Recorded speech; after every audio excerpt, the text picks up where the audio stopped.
အားလုံးပဲမင်္ဂလာပါခင်ဗျားတို့ကြီးပေးကနေကြိုဆိုလိုက်ပါခုကျွန်တော်မျှဝေပေးခြင်းနဲ့ဒီပညာလေးရတော့ကျွန်တော်တို့ TikTok မှာ following link ကိုတခြားသူတွေမမြင်အောင်ပိတ်တဲ့နည်းလမ်းလေးကိုကျွန်တော်မျှဝေပေးမှာဖြစ်ပါတယ်ဒီ video လေးကမသိသေးတဲ့မိတ်ဆွေတွေအတွက် UAV လုပ်ပေးထားတဲ့ video လေးပဲဖြစ်ပါတယ်မိတ်ဆွေသိခြင်းနဲ့အကြောင်းအရာလေးတွေရှင်းလဲကျွန်တော်ရဲ့ comment မှာဖြစ်ဖြစ်ချက်ပေါက်မှာဖြစ်ဖြစ်လာရောက်မေးမြန်းလို့ရပါတယ်ခင်ဗျာ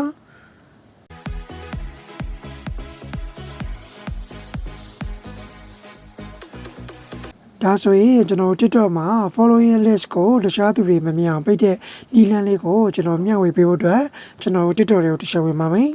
။ပြီးတော့ဒီမှာကျွန်တော်မျှပြထားတဲ့ profile လေးကိုတစ်ချက်နှိပ်ပါမယ်။ပြီးတော့ဒီမှာကျွန်တော်မျှပြထားတဲ့ 1430ကိုတစ်ချက်နှိပ်ပါမယ်။ Okay ပြီးတော့ပြီဆိုလို့ရှိရင်ဒီမှာကျွန်တော်ဝိုင်းပြထားတဲ့ setting and privacy ဆိုတာလေးတစ်ချက်ဝင်ပါမယ်။ပြီးတော့ဒီမှာကျွန်တော်ဝိုင်းပြထားတဲ့ privacy ရဲ့တစ်ချက်ဝင်ပါမယ်။ Okay ပြီးတော့အောက်ကိုနည်းနည်းလေးဆွဲချမယ်ပြီးဒီမှာကျွန်တော်ဝိုင်းပြထားတဲ့ following list ဆိုတာလေးက everyone ဖြစ်နေရပါတော့ဒီကောင်လေးကိုတစ်ချက်နှိပ်လိုက်ပါမယ်နှိပ်ပြီးတော့ရင်ကျွန်တော်တို့ only me တစ်ချက်လုပ်လိုက်ပါမယ်